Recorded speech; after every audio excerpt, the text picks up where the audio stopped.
কিচ্ছু করি। আমরা জায়গায় জায়গায় প্রশাসনের কাছে দৌড়াইছি, আমরা যত জায়গায় দৌড়ানো সম্ভব আমরা দৌড়াইছি। এরপরে আজকে আমরা বাধ্য হয়ে রাস্তা ব্লক করছি এবং সেটা সম্পূর্ণ শান্তিপূর্ণভাবে অ্যাম্বুলেন্স চাইতে দেওয়া হয়েছে। আমরা কোনো জনদুর্ভোগ সেরকম ভাবে সৃষ্টি করি নাই। তো আমাদেরকে আর্মি পুলিশ এসে কয়েকবার কথা হয়েছে ওনাদের সাথে, আমরা ওনাদেরকে সম্পূর্ণ জিনিসটা ক্লিয়ার করছি যে আমাদের পজিশনটা কি, এবং আমরা যত জায়গায় গেছি আমাদেরকে বলা হয়েছে যে আমাদের দাবি যৌক্তিক। তাহলে যেহেতু দাবি যৌক্তিক সেহেতু কেন এটা মানা হবে না? তারা কোনো কিছু না বুঝে না শুনে আমাদের উপর লাঠিচার্জ করা শুরু করছে। 2 ঘন্টা রাস্তা অবরোধ করার পরেই তারা আমাদের উপর লাঠিচার্জ করা শুরু করছে এবং মানে মারাত্মকভাবে আহত মেয়েদেরকে কেন মানে পুরুষ একজন মানুষ কেন তাদের উপর লাঠিচার্জ করবে? 5টা মেয়ের অবস্থা গুরুতর, তাদেরকে লাঠিচার্জ করা হয়েছে। একটা পুরুষ মানুষের কিভাবে এটা সাহস হয়? এটা কি বাংলাদেশ? এটা আমরা স্বাধীন করছি?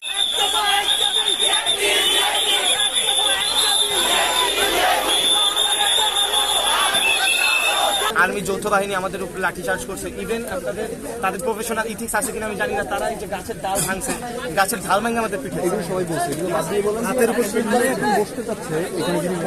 ওনারা আমরা উপরে সবার মানে আমরা মহাপরিচালক অতিরিক্ত সচিব পর্যন্ত সবার সাথে আলোচনা করছি, তারা জাস্ট আমাদের আশ্বাস দিচ্ছে। কিন্তু আমরা শুরু থেকেই আজকে আমরা তাদেরকে বলেছিলাম যে আমাদের উপদেষ্টা মহোদয়ের সাথে আমাদের মিটিং ফিক্স করা দেন, আমরা উঠে যাই। আমরা তো বলি না যে আমাদের এখনই দাবি মাইনা নেন, নাহলে আমরা উঠবো না। আমরা ওনাদেরকে বলছি যে আমাদের উপদেষ্টা মহোদয় অথবা সচিব মহোদয়ের সাথে মানে উচ্চ পর্যায়ের একটা মিটিং ফিক্স করেন, আমরা তাদের সাথে বসতে চাই, আমরা আলোচনা করতে চাই। রাজপথ আমরা সাইদা আসি না কেউ, আমরাও চাই তাদের সাথে আলোচনার মাধ্যমে সমাধান করতে, কিন্তু তারাই আশ্বাস আমাদের দিতে পারে না, উল্টা আমাদের উপর লাঠিচার্জ করে।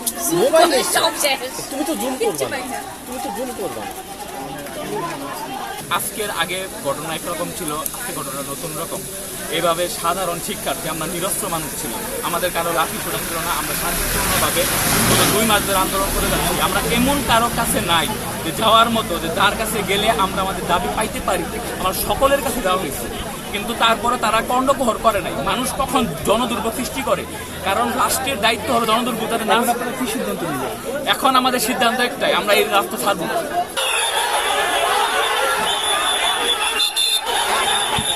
মারা তো একদম হলো যুক্ত হয় নাই, তার উপর তারা মারতে যেহেতু একটা স্টুডেন্ট পার হওয়ার চেষ্টা করতেছে, তাকে কেন পার হওয়ার পরে তাকে মারতে যাবে? সে উঠতেছে, সে তো আত্মসম্মান দিচ্ছে, তাকে মারতে ফালাই দিচ্ছে, একজন পড়ে গেছে, এইখান থেকে দৌড়ায় যায় ওই যে মারে আসছে। এগুলো কি আমাদের একটু জানান যে আপনারা যে দাবিগুলো তুলেছেন, এক দফা দাবিতে আজকে আন্দোলন করছেন, কলেজ প্রশাসন কিংবা কোনো ঊর্ধ্বতন কর্মকর্তারা এই বিষয়ে আপনাদের সাথে কথা বলতে চাচ্ছেন? আমরা 2 মাস ধরে আন্দোলন করতেছি। আন্দোলনগুলো এমন না যে হলো আমরা আজকে রাস্তায় বসে গেছি, তা না, সিস্টেমেটিক ওয়েতে। যেমন ধরেন মনে করেন আমরা তো কারিগরি বোর্ড যে শিক্ষা মন্ত্রণালয় আছে তার আন্ডারে আছি, তারপর তার ডিজি, তারপরে তাদের যুগ্ম যে সচিবগুলো আছে, প্রত্যেকজনের কাছে ঢাকা ঢাকা বিশ্ববিদ্যালয়ের যে আপনার মনে করেন আমাদের যে ডিন আছে তার কাছে দেওয়া হয়েছে। তারা আমাদের বলতেছে, সব জায়গায় বলতেছে যে তোমাদের দাবি যৌক্তিক, কিন্তু কোনো স্টেপ নিতে পারে না।